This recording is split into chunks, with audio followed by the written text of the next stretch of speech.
Welcome to the Killshot MMA podcast. It's UFC Tampa. Colby Covington, Joaquin Buckley. That's the main event of the final event of 2024. I'm Sniper. With me, as always, is Monk. We're going to break down all 13 fights on this card, keeping some really DraftKings front of mind, but we'll throw in some bets, some fight analysis. Do me a favor. Throw us a like as our holiday present. Monk, you ready for the last fight card of the year? Let's go. I wish it wasn't, but alas, It is what it is. It is what it is. We come back on the 11th. January 11th is the next card. So it's a few weeks, so you guys better enjoy this one for sure. I know I will. We got some good matchups, some interesting ones, some not so good ones, but definitely a lot of good ones.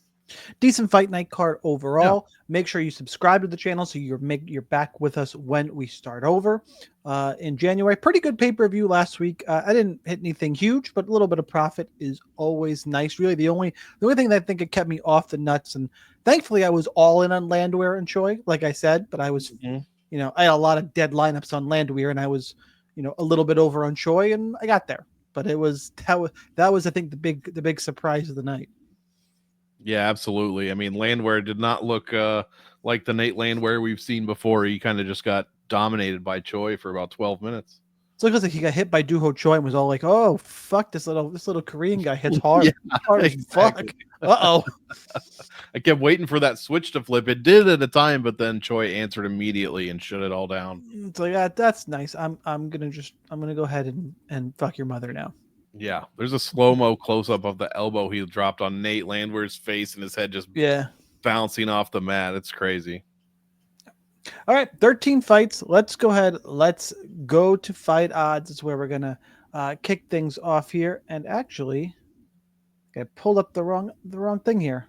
Give me 1 second, everybody. But while we're waiting, I'll just take this time to shout out. If you're a content creator out there, it is Ramon Tavares, not Tavares this week. You're welcome. Okay, I'm going to go ahead and say Tavares as many times as possible here. I mean, you can. It's just doing yourself a disservice. Whatever. Fuck him. Fuck him. All right, but we're not going to start with him. We have to. Oh, I do always can't start with the canceled fights. Not on this card anymore. Saeed Nurmagomedov is off the card. He was supposed to fight Daniel Marcos. Marcos is still on the card. Still a good fight against Adrian Yanez. Maverick and Cortez is Cortez out. Maverick gets Jamie Lynn Horth, who we'll talk about. Hebas and Dern, that fight is off, and it is now the main event when we come back. I believe it gets moved to the main. I don't hate the fight. Some interesting personalities there. Main event for a fight night, not good, but not the worst we've seen. Yeah, that's probably true. So, I mean. I'm trying to stay positive this 2025 here. And then Gary and Buckley, we saw Gary fight last week, who was mentally just slow. Like his whole thing, like I didn't lose the fight. You lost the fight. I don't feel like I lost. That's nice. Here in reality, I mean, you can say you didn't lose over in fucking Bryce Mitchell land. That's fine. But here on this planet, you lost. He's just trying to cope with his first loss. Did you see Choi called out Miss Mitchell by tagging him in an Instagram post of the Earth? And he's like, "That's CGI, brother." It's like, Jesus Christ, it's not CGI, but the picture. Okay, whatever, cool. Look, I hate Mitchell, and I know he'll make money on it. So can you give me a Mitchell Choi main event? I'm down for a fight night main event. Yeah, It'd be fantastic. All right, funny. Let's dive into the actual card we're talking about. Going to make some money on DraftKings. Piera Rodriguez, Josephine Knudsen. Knudsen, minus 235. Piera, plus 200. Fight goes to decision on this one, minus 400. Instant cash game. Almost lock potential here in Piera Rodriguez at plus 200 with that inside the distance odds. And then you add in the fact when you actually pull up the salaries for this fight. Find it here. Knudsen is 8,800. Piera Rodriguez is 7,400. Monk, I'm going to give you this barn burner of a first fight to talk about here. What you got? I don't mind it too much. I do think Knudsen is a bit expensive. Look, bottom line is I think she most likely wins a decision. in which case she's probably not going to score too well. Now, she did score 90 against Plastry and 110 against Marnik Man, but her strength of schedule is terrible. So those two, I mean, that doesn't tell us anything about how she's going to score against what I assume is better competition in Pierre Rodriguez. She's the one that got DQ'd against Carnelossi. She was And absolutely that's the recency bias here. yeah, Like she was rolling her. Like she was gonna I had her rostered. She was gonna score 1,000,000 points. She scored 40 some, and that was at the beginning of the second round or something when she ended up headbutting Carnelossi. Then Carnelossi did her best Cody Brundage impression and got that dub. So that was unfortunate. But as far as DraftKings goes, I don't want to spend a ton of time on this fight. I don't like Knutson at 8,800. I don't think she's going to score well in a decision, to be honest. I don't think she 10x's her score. And I agree with Sniper. Pierre is the way to go for cash. Even for GPPs, man, at that price, like she's going to have a ton of takedown upside. If she can get takedowns going, Knutson's going to be in a world of trouble. So I'd rather be more open to Rodriguez than to Knutson, whose path I think is a lower scoring decision. Right. So Knutson is 8-0. Granted, her last 4 fights, road to UFC Contender Series, 7 2 decisions. UFC fights. Right. And it's Yidam Co, Isis Verbeek, Marnik Man, Julia Palastri. Palastri took her down 3 times. And she's a big favorite against Piera Rodriguez, who, yes, she got subbed by Jillian Robertson. Got a win over Sam Hughes. I don't think that's a decent win. It is, because Sam Hughes was having a decent little run. Yeah, so that's a good win. She took down, she beat the shit out of Carnelossi before doing something stupid. And now she's a big dog. I don't quite get it. Palastri took down Knutson 3 times. Knutson's got like 50, what is it? I gotta pull it up exactly so I don't get crucified here. 57% takedown defense. And Pierre took down Carnelossi, took down Jillian Robertson, took down Sam Hughes 5 times. I can't figure it out. I think this is a great dog spot. I'm on Piera Rodriguez. I think this is a step up for Knutson. I thought it was a 50-50 fight. At these odds, I'm definitely taking Piera. She is definitely in my cash game lineup, and I want little to none of Knutson. If she beats me, she beats me. There's other favorites I want, and this fight should be closer. And I think in a pick'em fight, I would still favor Piera Rodriguez. I don't understand why she's this big of a dog after a loss against Carnelossi, against Knutson, who's not like she's destroying people. So I don't quite understand. Yeah, and the loss to Robertson should not be held against her. I mean, she went almost 2 full rounds with Robertson, who was bound to sub her at any time. So yeah, got a takedown, was fine. So yeah, I get there's level to it. I'm not totally sold on Knutson at this big of a favorite. So I'll be on Piera Rodriguez. Definitely in cash games, GPPs. You can't. It's hard in this type of spot because even if she wins, there's plenty of versions where she doesn't get to the optimal. But on scenarios where only two dogs win, she's super cheap. I will have plenty of Piera Rodriguez. I definitely will be over the field. All right, let's take a step back and let's go. It's really the second fight of the night. This is a good one. Davy Grant, Ramon Tavares. Ramon Tavares. There we go. Davy Grant is pretty much pick him now. Wherever you go, minus 115 aside. Some books slight edge towards Davy Grant. Fight ends inside the distance is slightly favored at minus 130 to minus 135. In this book, actually, my bookie's got going to decision slightly favored. So it's pretty close, damn near 50-50 here. In terms of, and there's a lot of those I noticed, a lot of 50-50 to go to decision fights. Tavares is 8,200. Davy Grant is 8,000. Not a slam it all in mid-range fight because both guys are going to stand and strike more than likely.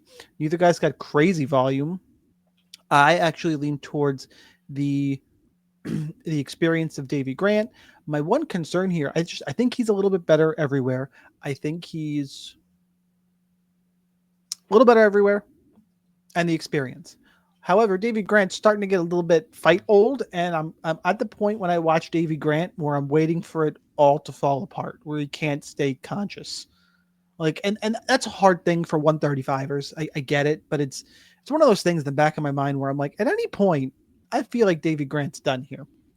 But until I see it, I can't use that to pick against him. full disclosure, it's a GPP fight. I'll probably be a little over to Grant, a little under to Tavares. Nothing crazy here. Nothing I want in cash games, but I will cautiously side with Davy Grant. Monk, how about for you? Yeah, I completely agree. I mean, that's basically what I wrote in my notes here. Grant's also a good striker, but he should have the slight grappling upside at least. He's getting, a little bit fight old, but the fact that you could argue that he won his previous fight against Daniel Marcos, also on this card, bodes well for him being at 38 years old. And yeah, the wheels could fall off at any moment. Hoping it's not this time, but that said, I don't have a ton on this fight. I'm going to be around field weight on Grant, maybe slightly higher on Grant than on Tavares. But yeah, I'm going to be playing a little bit of both. Likely, I'm expecting a decision. Tavares didn't blow the doors off the place with his debut performance. I mean, 15 minutes over Saidi. Split decision. He scored only 65 points there. So, could just be Saidi was a bit tough. If I remember, that was a pretty good showing from Tavares. Landed over 4 strikes a minute and a knockdown, but did nothing else. And that's going to come to his disadvantage if he can't do anything against potential grappling of Davy Grant. So I prefer Grant just slightly, but this is basically a 50-50 fight to me. All right, let's move on. Let's talk Miranda Maverick, Jamie Lynn Horth. Maverick, big old favorite, minus 600-ish. Horth, the comeback is plus 425. Your DraftKings salaries for this one. Maverick, second most expensive fighter on the card at 9,400. Horth is 6,800. Fight goes to decision, minus 400. You could say cash game consideration for Horth, but I think that obviously Piera, in my mind, is way more viable than Horth against Maverick. Monk, what's your breakdown for this fight? Yeah, basically that. I agree there. I like Maverick to win. I think she likely wins a decision, and I don't think she 12x's her $9,400 salary. She's just you know what I wrote? She's just going to do Miranda Maverick things. She's going to do what she always does. Right, exactly. I mean, she's going to get the decision win, most likely. She's going to score 85, 90, 95 points, maybe. But yeah, I mean, Horth is not out here getting finished. In fact, I think she's been in her one loss. No, that's a decision. So she's never been finished. It's like you said, Maverick's going to do Miranda Maverick things, and it's going to be a decision win. And I'm not too excited as far as GPPs for cash. It's probably fine, but cash is interesting this week. To me personally, the mid range really sucks, and the top end is okay, and the bottom end is okay. But like, I had a bunch of salary left over, so I just threw Miranda Maverick in because she was literally the last spot on my lineup. I was like, all right, I'll take an easy 80 or 90, whatever it's going to be. So that's kind of how I see this one. Yeah, I pretty much exactly. I think she's fine for cash games because she's going to be consistent and up in that range. Just like you mentioned, pretty much on the same page here. I think it's a surprise we're agreeing so much right now. It's hard for me to really stomach Navajo Sterling, who we'll talk about later, but you could. And then, Joel Alvarez, Manel Kape. Okay. It's really, it comes down to the rest of the build because you can make arguments. And again, I know I'm kind of spoiling picks a little bit, but you got Buckley up there for cash games in the stack situation, and Petrino, who I'm high on, who we'll talk about. Yes, despite his fuck up, still high in this spot. It's kind of that, as you're building, if you need one more pay up, I think Maverick is the way to go over the Kape, and Navajo Sterling scares the shit out of me. Yes, 100%. So Horth can be taken down, like her takedown defense. I looked it up, but now I need to. From me, 68%, got taken down twice by Ivana Petrovic. I don't think Maverick's going to do anything special. Just kind of grind her way to a win. Like you said, 90 points could be good enough depending in GPPs. Probably going to be underweight. It's hard. Depends on ownership. I probably just eyeballing it before I start building and talking to members. I'm eyeballing 15% Maverick. I want a touch. I want a little bit. That's where I'm looking at. But yeah, and not much Horth. Damn near probably one of my fades on this card. Yeah. All right, let's move on and let's talk about Miles Johns, Felipe Lima. Gonna be honest with you here. Similar to and the reason why I don't have to mess around too much is that this is another fight I didn't quite understand the line on. So Did we agree on this pick? Did you take Miles Johns? I'll spoil it here. I did. You take So all right, so we're gonna be a little bit in lockstep. Felipe Limas minus 235, Miles Johns plus 200. Fight goes to decision minus 225. Oop, scrolling around. Forgive me, guys. And your DraftKings salaries for this one: Felipe Lima is 8,900, and Miles Johns is 7,300. Look, Johns is a good wrestler. Lima's likely going to keep this on the feet. I think if Lima wins, he scores shitty anyway. Like, I don't think he's going to have a lot of success getting. I don't think he's going to finish Johns. I don't think he's going to be getting takedowns on Miles Johns. Like, okay, so even if you're on Felipe Lima, I don't think there's a big case for him.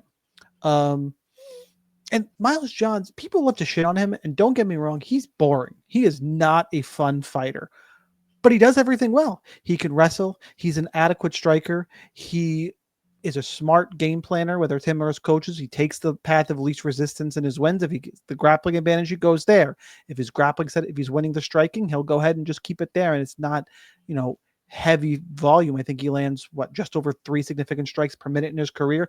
Just beat Douglas Silva de Andrade. Like he's good everywhere, not great. People are high on Felipe Lima because he beat Muhammad Naimov.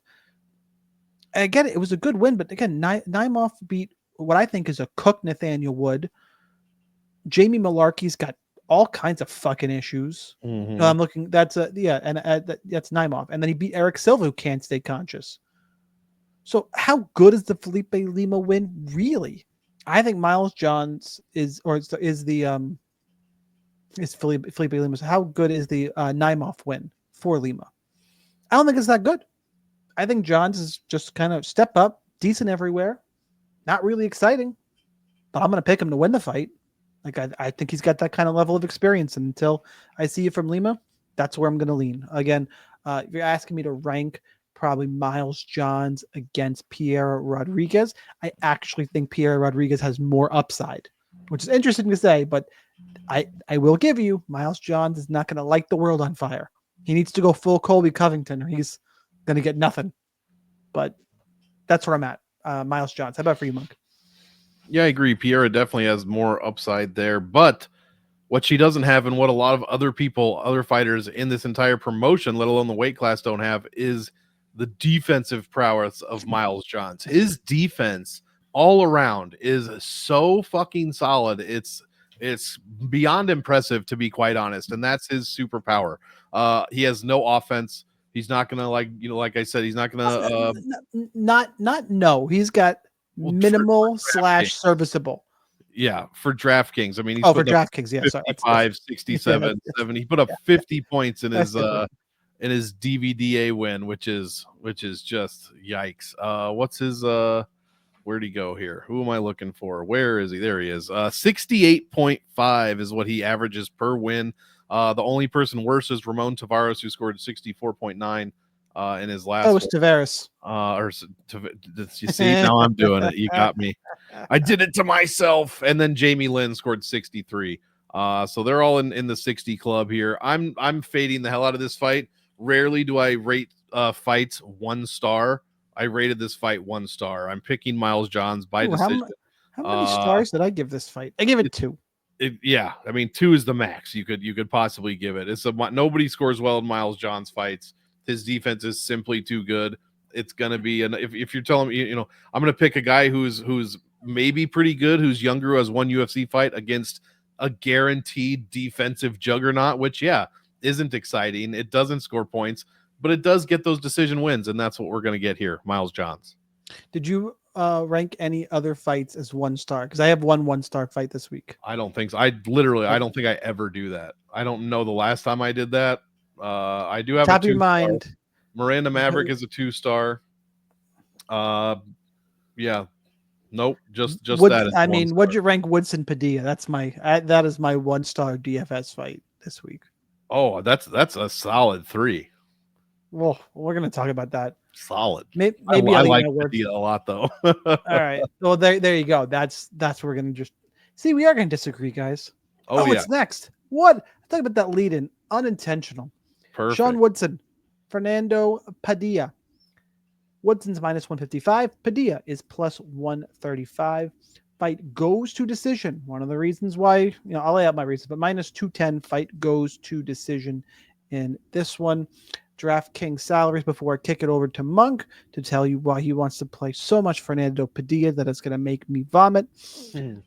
Padilla is, that's Felipe Limo. Oh, because I'm looking. Forgot Woodson was favored. Woodson's 8,600, and I'm still picking him. And Padilla is 7,600. Monk, I got a 1-star. Why should the people play it? Why am I stupid? I don't think you're stupid. I just don't look. This fight's going to end one of two ways, and it's a striking battle for sure. So we're either going to see a KO or an extremely low scoring decision. But for GPP fights, since I think, part of me thinks this is going to finish, I'm going to be playing both sides. I do think it's a pretty 50-50 fight, to be quite honest. I personally have bias towards PD. I just like the kid. I want to see him do well. But Sean Woodson is constantly overlooked. Like, he's being consistently overlooked. He's 4-0-1 in his last 5. He's just doing exactly what he needs to do basically at all times against every single opponent. And he's not beating scrubs. He's beaten he beat Bazooka, he beat Charles Jourdain, he beat Alex Caceres, like guys that have been in the UFC, in this promotion for quite a long time. Padilla beats Julian Erosa, a great win in his debut fight, loses to Kyle Nelson, which that win is aging like a fine wine, and then smashed Luis Puello in like less than 3 minutes. So I'm super excited for this one. The only problem is, like I said, 2 really good strikers. We could see them be a little bit trepidatious when it comes to actually throwing. And if this goes to decision, it's likely going to be a very low scoring decision. If it does not go to decision, though, you're going to want one of these guys in your lineup. So I'm going to look to go a little bit over the field here in hopes that we see an exciting fight. At 86 and 7,600, I think we can easily go a little bit over the field in this one. This is my favorite mid-round fight by far. Or mid-range. So who was the last person to so we're going to go back to the Rosa fight. Who was the last person to beat Julian Rosa but not finish him in the UFC? God, I'd have to it's while you're talking. It's Grant Dawson in 2019. Other than that, he's been knocked out by Teruto Ishihara, Devontae Smith, Julio Arce, Sung Woo Choi. But he's looked pretty good lately. Caceres. Yeah, but he's getting submissions. He's a sub or bust kind of like get it. He's looked better as of late, and he's just fun for DFS. He's one of the guys I play both sides of. Kyle Nelson, fine. Luis Pajeo, okay. I get come on. Luis Pajeo got into the UFC beating something called a Robbie Ring. So I'm just gonna say pump the brakes, maybe. I think Woodson is the better striker. If you're high on Padilla, fine. I would counter that though by minus 210. Not gonna see any grappling. I have a hard time getting excited about that type of fight when I'm not going to see grappling and I'm not expecting a finish. Vegas isn't expecting a finish. And in terms of more exciting fights in that range, I would rank Grant Tavares a little bit higher than that. And we're going to talk about this, how you don't have Billy Q, Cub Swanson up there. And then we can argue back and forth if Johnson and Azaitar qualifies as mid-range, but those are the ones I would argue. But especially Billy Q. Trying to get the oldest, you just listing all of the oldest fighters on this entire card. I'm roasting guys who I don't think can stay conscious. Well, that doesn't make a fight exciting. No. So wait. Did you say fight to look? I love this fight. I think this is an elite striking battle right here. Okay, but that's the second different. most elite striking battle on the card. I thought you meant you like it in terms of fights to target for DraftKings. Oh yeah, I think I'll be over compared to the field. If everyone's coming in at like 20-some%, I'll be over for sure. I think there's a chance that somebody finishes. Fight fan, fun fight to watch. Yes, more than those fights. Oh yeah. DFS wise, for me, down. But agree to disagree. I'll be under to this fight. I am still going to pick Sean Woodson. Kind of that got to show me for Padilla. Not that Woodson is indestructible though. All right, let's go. Did we already do what we do? 5 fights already? We got to get to Joel Alvarez and Drakkar Klose. This fight is giving me fits, quite honestly. I'll tell you why in a second. Joel Alvarez is minus 450. Drakkar Klose is plus 350. fight ends inside the distance is minus 210. DraftKings salaries for this one. Joel Alvarez is 9,300. Drakkar Klose is 6,900. All right, why is this fight giving me a fit? Frankly, I'm surprised that Joel Alvarez is this big of a favorite. Now, granted, I've been shitting on him for a while, and he's proven me wrong. Can totally admit that guy is improving. Drakkar Klose is a pretty big step up in competition. I wanted to pull up the last few opponents here for Joel Alvarez. Now, Elvis Brenner, you know what? It's a good win. Mark Diakese, good win. He's looked really good. Beat Thiago Moises. That's why he's this big of a favorite. And it's one of those, the way he fights just interests me every time. The only person to ever finish Drakkar Klose is Beneil Dariush. And that was that wild exchange where either guy could have fouled. It was fucking bananas. Joe Rogan shits his pants in the middle of the call. Flies out against fantastic. He's 9-2 in the UFC. This is a big ass step up. And Drakkar Klose can do it all. He stays relatively safe. He can keep you at range. He can counter wrestle.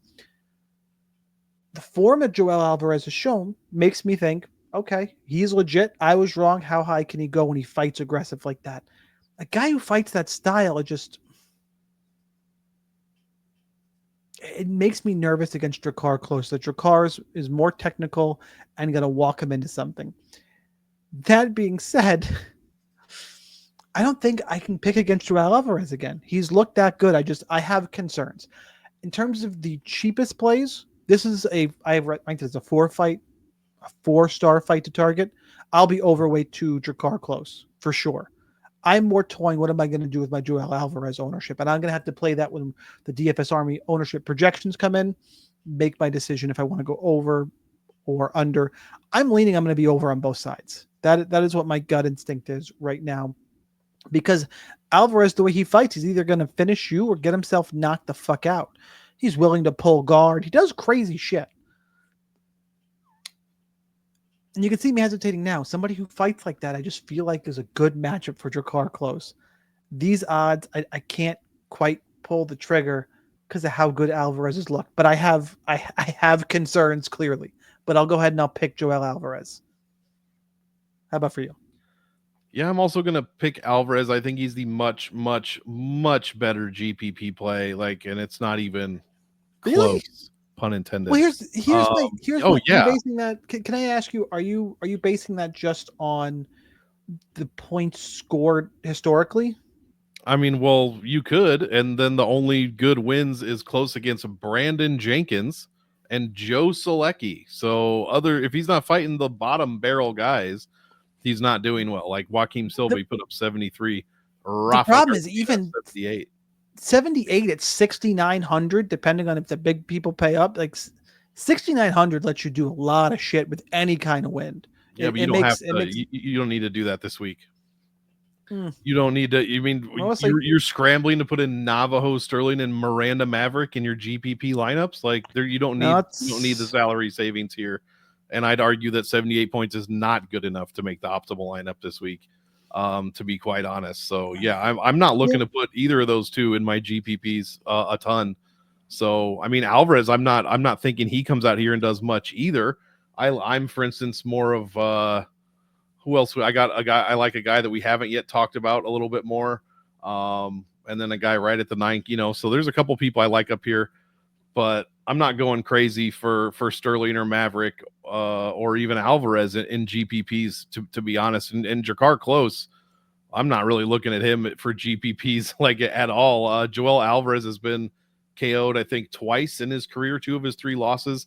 Klose has only 2 KO wins in the UFC, and that's the slam knockout to Solecki and the Brandon Jenkins finish. So yeah, I'm looking to fade. Actually, I put Klose as a fade for me personally this week. Joel Alvarez is too willing to embrace risk for me to fade him. Yeah, but Drakkar Klose isn't out here doing anything super risky either. So I think he's one guy. He's kind of like Miles Johns, but with worse defense. Yeah, the problem is that when you're facing somebody, that's my point though. That guy who is that technically sound. Like, it's technically sound. You're going to fight somebody who's going to bring the chaos. A lot of times the guy who brings the chaos will get caught. But I get the point. I'm still picking Joel. This is my hesitation. And that's why I picked Joel, because he seemed to have evened himself out. Like, his striking, a lot of people think he's just this submission specialist. His striking seems like it's much improved. Agreed. That's how he's gotten on those last couple wins. For sure. Have made me look surprising. Silly. Yeah, I've had to come around on him. Could just be one of those guys I just can't get right. Yeah. All right, let's talk Ottman Azaitar and Michael Johnson. Azaitar is the dog plus 185. Michael Johnson, who's props to him, still in the UFC, minus 220, is still in a minus 220 favorite. Yeah. All of a sudden, Azaitar doesn't look like he wants to fight anymore. It's minus 210 to end inside the distance. DraftKings salaries for this one: Johnson's 8,700, Azaitar is 7,500. Monk, who you got? Easy. This is easy. Just put it in your GBPs. Play both sides, and that's it. Like, for a simple reason, Ottman Azaitar has 4 UFC fights. He's never been out of the first round. He's barely been out of the 4th minute. So yeah, you're gonna play this fight. He's a killer be killed guy, and that's it. Michael Johnson, I mean, you want to talk about fight old? That is Michael Johnson for sure. He's beaten Alan Patrick, Mark DKC, and Darius Flowers in his last 5. It's Alan Patrick. Sorry, Alan Patrick. Yeah, sorry about that. Isn't he the guy with the biggest nipples in the UFC? In UFC history. Could be. I don't know about history, but that I mean, that's a weird thing to reference. But I vaguely recall I used to do a podcast with somebody who was like really hung up on this, and that's why it's like stuck in my brain. Could be. We might have to do some research. No, it's not him. I don't have much else to say about this one. Like, I just think somebody's getting knocked out. For sure. So give me both sides. I believe, yes, I did. I picked Michael Johnson because Ottman Azaitar has some of the worst striking defense in the, like, it's almost so bad. It's almost zeros across the board. It's very, very bad. So if he doesn't catch Michael Johnson, he's going to sleep. So yeah, give me Michael Johnson, but definitely play this fight. I have this as a 5-star fight on the sheet. Yeah, for GPP, I think I have it at 4. By the way, shout out to Loudmouth MMA. It doesn't do the MMA podcast anymore, but we did breakdown podcasts for a while, and I wish I knew what fighter it was because they just sound creepy now that I brought up Alan Patrick's nipples. But it is what it is. Wouldn't be a DFS Army podcast if it didn't get weird at some point. True. Look, totally agree. I'm going to pick Azaitar. Kill or be killed. Johnson's good, old. Either guy can go to sleep here. Load up and move on. I'll take Ottman in terms of the straight out pick, though. No need to overcomplicate this one for DFS. On to the main event. The main card, not the main event, because this is just, it hurts my brain, but we got to talk Navajo Sterling, George Tokos. Tuko Tokos. Sterling's minus 900. Sterling is 5-0 as a pro. What could go wrong? He's Throw never this in fought, every one of your parlays, guys. Never fought in the UFC. All your parlays. And he's minus 900. Tuko Tokos plus 600.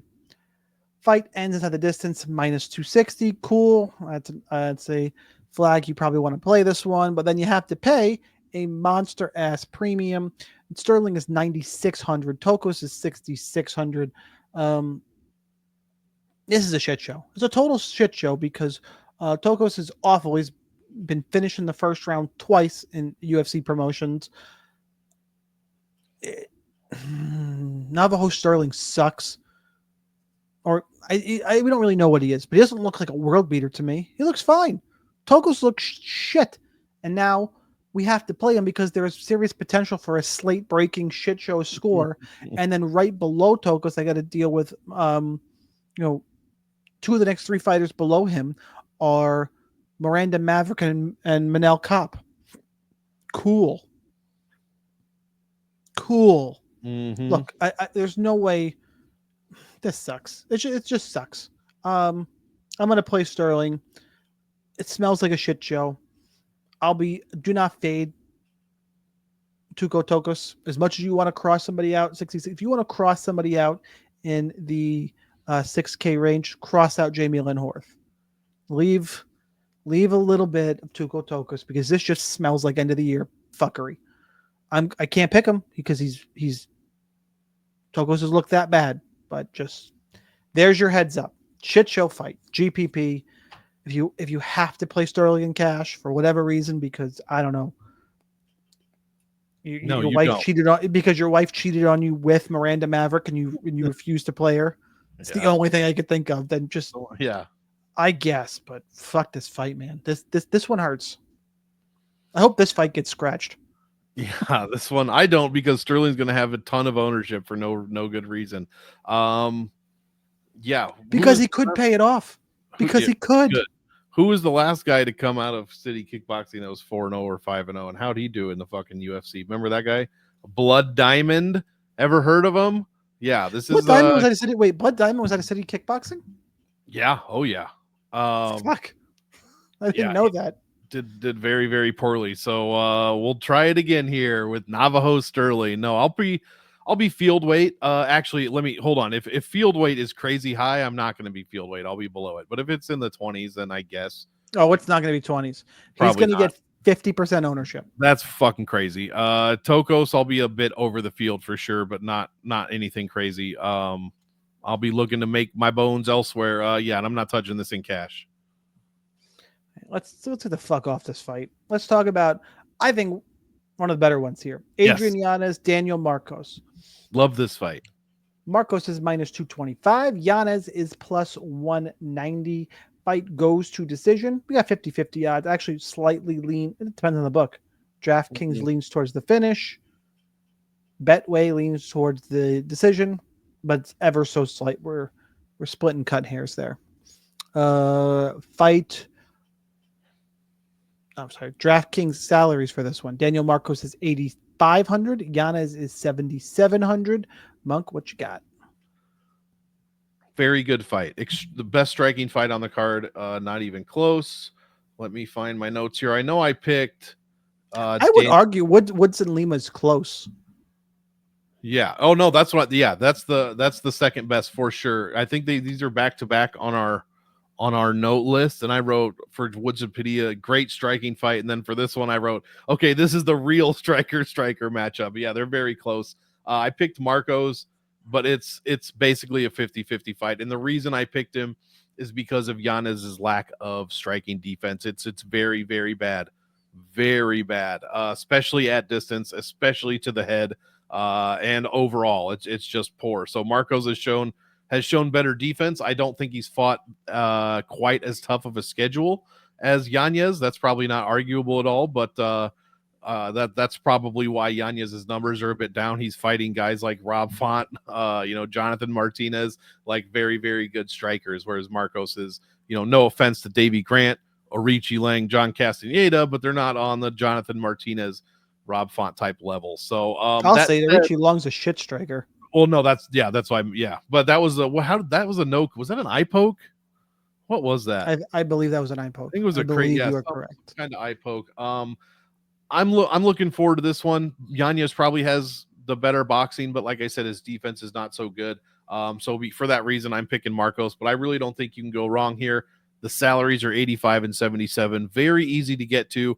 I'm just hoping for a great fight, man. I personally am not touching this in cash because, like I said, I think it's a 50-50 fight. I couldn't pick a winner. I picked Marcos, but I'm not super confident. I'm just hoping to see a good fight. But there is a chance this one is very good for GPPs. There's also a chance that it's a low-scoring 3-round decision. So you just kind of gotta play around a little bit, and you gotta take your chance if one of these guys is gonna get knocked out. So Yanez has put himself optimal and sent people optimal several times in his career. So keep that in mind. Yeah, I'm gonna go ahead and take Yanez. It's close. Marcos is a good striker. Doesn't throw, I don't think, enough leg kicks from what I've seen. That's how Jonathan Martinez got a couple knockdowns and beat Yanez, and he doesn't have the power of not. Why do I want to say Dan Ige? What the hell's happening in my brain right now? Who did Yanez get knocked out by? Rob Font. Rob Font, Dan Ige. Like a Dan Ige popped in my mind. I'm like, that's not right. For whatever reason, those guys are like the same person. They have the same beard, I think, is what it is. Well, that's all I need, I guess. No, it doesn't have the power of a Rob Font. And Giannis got really slick boxing. Going to be a close fight. I also, for the salary advantage, I lean Giannis there. $800 cheaper. Close fight. Not one I'm super excited to target, but more so excited to target this one than Woodson Padilla. I know Monk would disagree with that, but just in terms of where I'm standing on things for this fight, and because they probably because they like the dog a little more than, and conversely, Monk likes the dog in Woodson Padilla, so that's why we differ there. And I think that fight's a little sloppier than this one. Yeah, this will, and a little bigger guys, a little more likely to finish versus these 135ers. Although what is Woodson? He always cuts a stupid amount of weight. Is that featherweight? He does. He cuts a lot. Yeah, I believe so. I have to look. Yeah, it's one of those things. If I don't look it up, yeah, they're both big guys too, and over 6 feet. It's also one of those that I see a bad weight cut on Friday, you could change your mind about that fight. Absolutely. But I'll take Adrian Yanez here, and a great fight to watch. Probably not a great one for DFS.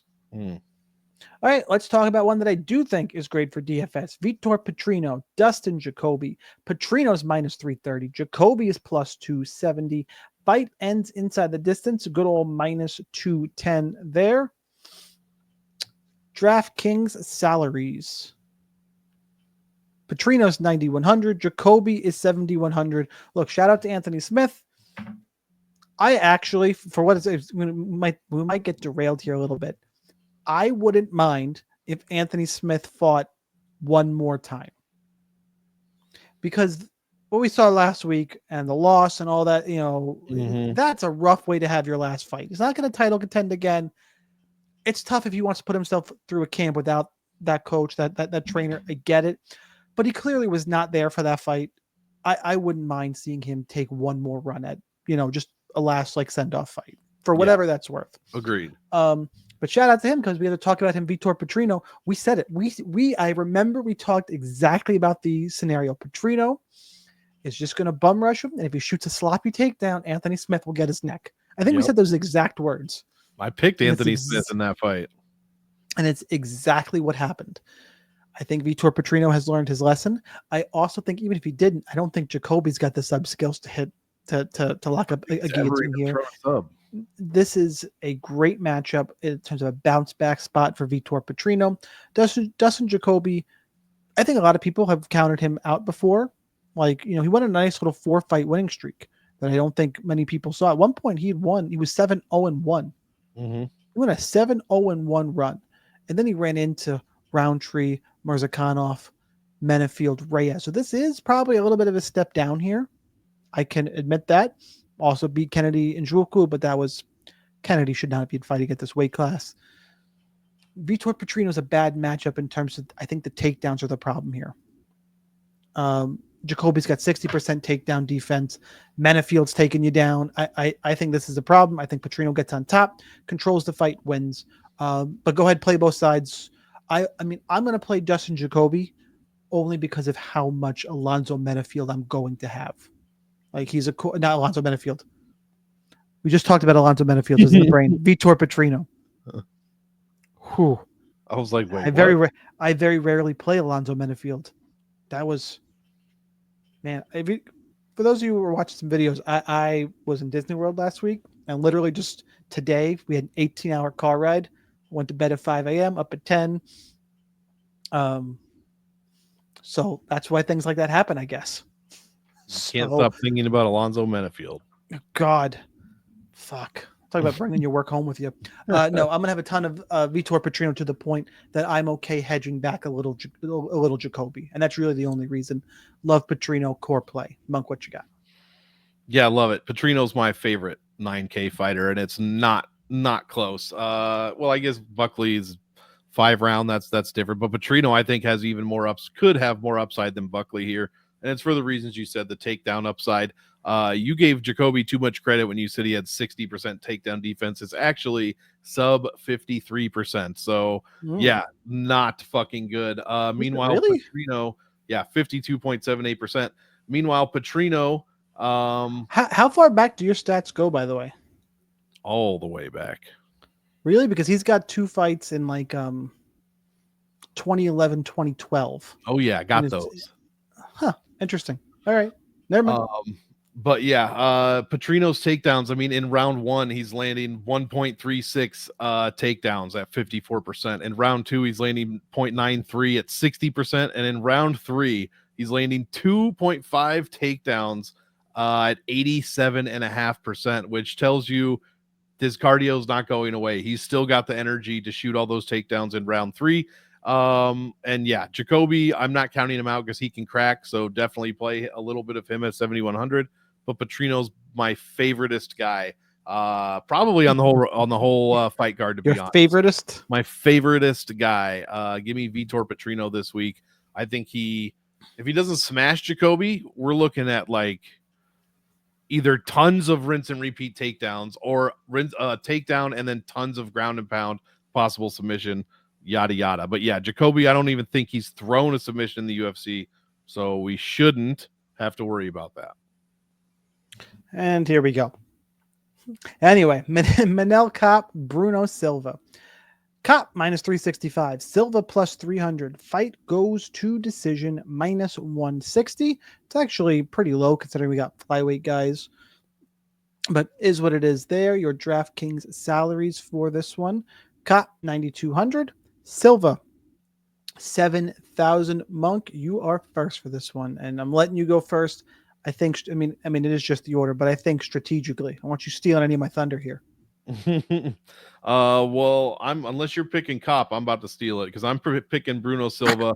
I really like Silva this week. We're both on. That's a big dog, by the way. That's a big old dog. It is. I can't stand Manel Cop, to be honest. Like, he scored well against Zalgas and Osborne, but after that, he put up 71 against Dvorak, 91 against Dos Santos. He scored 10 points against Makayev.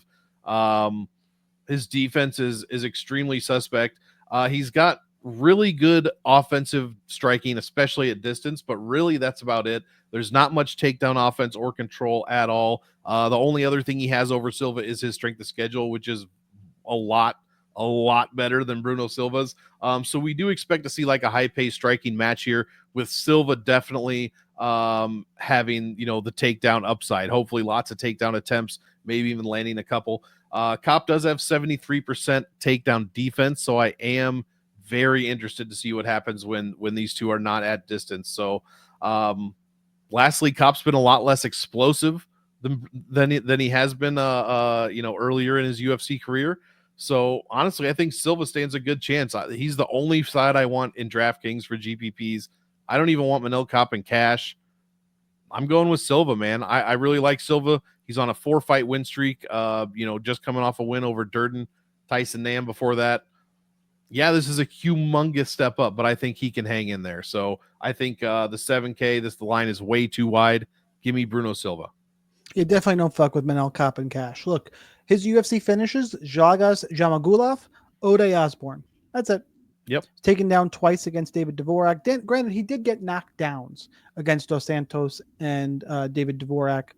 Losses to Mateusz Nicolau, Pantoja. I mean, those are some high-level losses. But he can get taken down. We saw it against Makayev. I get it. That was, a typical Makayev bullshit fight. Good riddance to you. Get the fuck out of here. I don't want to see your social media bullshit. Go enjoy being a minus 10,000 favorite in Brave. Fucking cares. But pretty much what you said, Silva, I mean, he can strike, sure. I mean, he knocked down JP Bays 3 times, but just while we were talking, Augusta Wynn just knocked down JP Bays, and, Roman Dolidze, he just fucked his girlfriend again. Different one. It's weird. Weird how that keeps happening to the guy. I'm going to beat this to the ground. Don't care. That being said, like, he can grapple. When you able to stop takedowns. I know Cody Durden again lost this week, and actually Durden tried to strike with him, which was a little bit insane. Yeah. Point is, Silva can grapple. He can strike. I don't think that Cop is going to finish him. I think it's close in the feet. Silva's got a grappling edge. The line is too wide. I'll pick Silva because I think Cop is actually kind of on the decline and kind of move from there. And he's Silva's by far the better DFS option. And I Mm. won't overcomplicate it from there as I got sidetracked making fun of JP Bays. But oh well. So Co-main easy. event time. It is. Cub Swanson, Billy Q. Billy Q minus 146. Cub Swanson plus 126. Fight goes to decision 50-50. Some books leaning towards the ends at the distance, and actually Betway again is the outlier minus 120 to go to decision. In terms of DraftKings salaries here, Billy Q 8,400. Cub Swanson is 7,800. Look, I like Billy Q is my favorite mid-range play, and I think people are going to be down on him because he just lost.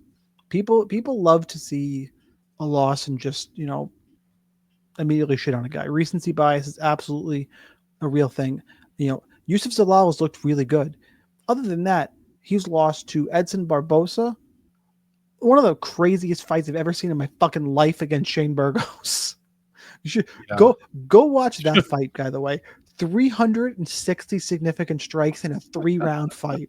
It's just talk about lack of fucking defense. Dude, Billy landed 11 strikes a minute and he got hit with 13.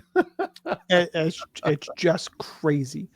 So I don't think Cub Swanson's going to be able to land takedowns in this fight. Yeah, he, or get any kind of control. Swanson, I know he got knocked out by Martinez and Giga. Feely didn't knock him out, but Feely's not really a KO guy. Like, there's tons of stuff. I know that Billy Q is not the top of the division, which is the type of guys that typically have beaten Cub Swanson. But I think the pace and pressure is going to wear on that old man body of Cub Swanson, and I like Billy Q quite a bit. However, Billy Q's style, it's good for me because I can just run back some Cub Swanson. I wish that we had half stars in our rankings. If I have to talk to someone about adding that, I'd probably make this a 4.5 star fight. Not quite all in, but slam this one in GPPs if you're as high up on Billy Q as I am. I think even if Cub wins, I think Billy's got a good floor. I like him in cash. Billy Q for me. Monk, what you got? Even if you don't like Billy Q as much as you do, slam this fight into your lineups, guys. Yes. 5 of Billy's 6 previous fights, either him or his opponent has made the optimal lineup. So it's either him scoring a shitload of points or he's given up a shitload of points. So get these guys in your lineups. Also, Billy Q has some of the worst overall defense in the UFC. Just really, really fucking bad. But especially when it comes to strike. What happens when you take out the Shane Burgos fight? Does it get better? You'd have to look at that for sure. But he's still, he's getting hit with basically 5. This is just in his last fight. Zalal landed almost 5 on him. Damon Jackson landed 4.5 on him per minute. Barboza landed 8 strikes a minute on him. Hernandez landed 5. Like, he's just a human punching bag, man. So definitely get these guys in your lineups. And the last thing I'll say is both guys statistically land more in round 3 than they do in round 1. So even if this doesn't finish, we can see a very fun fight and a decently scoring fight too, because these salaries are not expensive. So yeah, I love this fight for GPPs, not touching it in cash, and I picked Billy Q to get the dub. All right, let's move on to the main event of the evening. Colby Covington, Joaquin Buckley. Buckley's the favorite, minus 265. Covington plus 225 as the dog. Fight goes to decision, minus 135. Still expecting about 5 rounds, which, by the way, that just means play this in cash games. One guy who wants to grapple, 5 rounds of action, stack it in cash games. Don't get fucking stupid or cute. Before we go any further, had to throw that out there. Mm-hmm. Your DraftKings salaries, $9,000 for Buckley, $7,200 for Covington. Monk, it is the last main event of 2024, and you are first. Let's go. Yeah, cash stack all day. It's the easiest, one of the easiest cash stacks we've had in quite a while. It's either going to be 5 rounds of not high volume from Buckley. Do not expect, 5-6 strikes a minute by any means, but over 5 rounds that can accumulate and add up to a good score, even in a decision. Plus, he has the knockout upside as well. Not that Colby has really been knocked out. I think he has 1 KO loss in his whole career, so not really expecting that. but there is the potential. And on the other side, Covington has the gigantic wrestling upside, especially against Buckley. People see that 70, 69% takedown defense. They go, oh shit, Covington, he's going to roll all over this guy. Well, Buckley has improved significantly. I mean, he stuffed every takedown Ruzaboyev threw at him. Luque attempted a few of them as well. Morono only took him down once. So it has improved, I think, for sure. Yeah, I think this line is probably too narrow. I'm not picking Colby. I picked Buckley, but I think it is extremely close. Basically a 50-50 fight. And if Colby is able to land takedowns, I mean, he's going to have a ton of ground and pound as well. So I really think the winner, bottom line, scores very, very well in this fight. And I'm loving it for cash. For GPPs, who do I favor? I don't know. Colby at 72 is very interesting to me because this is not going to be a one-round fight most likely. So you're going to get takedowns. You're going to get control time, some ground and pound from Covington. But Buckley, I still think, is going to win. So I think GPPs is not a bad fight to target either. But for me, it has cash stack written all over it. Picking Buckley, 5-star fight to finish out our 2024. The problem for me is, what are we going to get from Colby Covington? He threw fucking strikes the first 2 rounds of his last fight. It looked, I mean, granted, I know he hadn't fought in forever, but what Colby Covington are we getting? And it's all with not just Colby, all these guys, lip service, gonna take what they're saying kind of out of the equation. Is he going to be that active? And I know that Joaquin Buckley is going to be active enough, unless it's his first. This is his first main event, right? Yeah, first main event.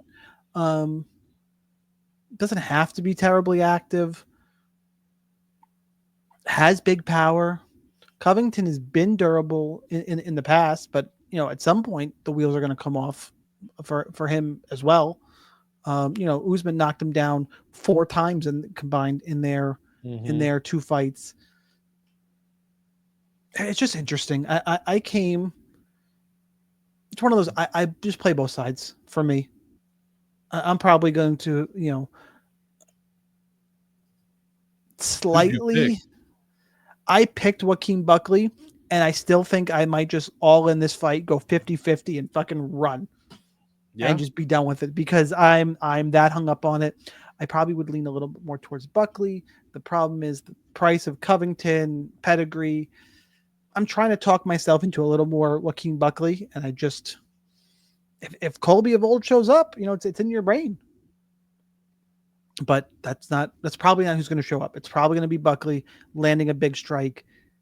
What I'm a little concerned about in terms of the all-in, and I still think I might do it, is that if Buckley just pieces him up, stays at range, stays safe, doesn't force a finish, he could score 75 points even in a 5-round fight, or get a 3rd round finish where the 3rd round finish is death in terms of your main event scoring, because it's a late finish. You've lost the bonus of your 2 extra rounds. You're just, there better have been a lot in there. Out on 10 minutes more of striking.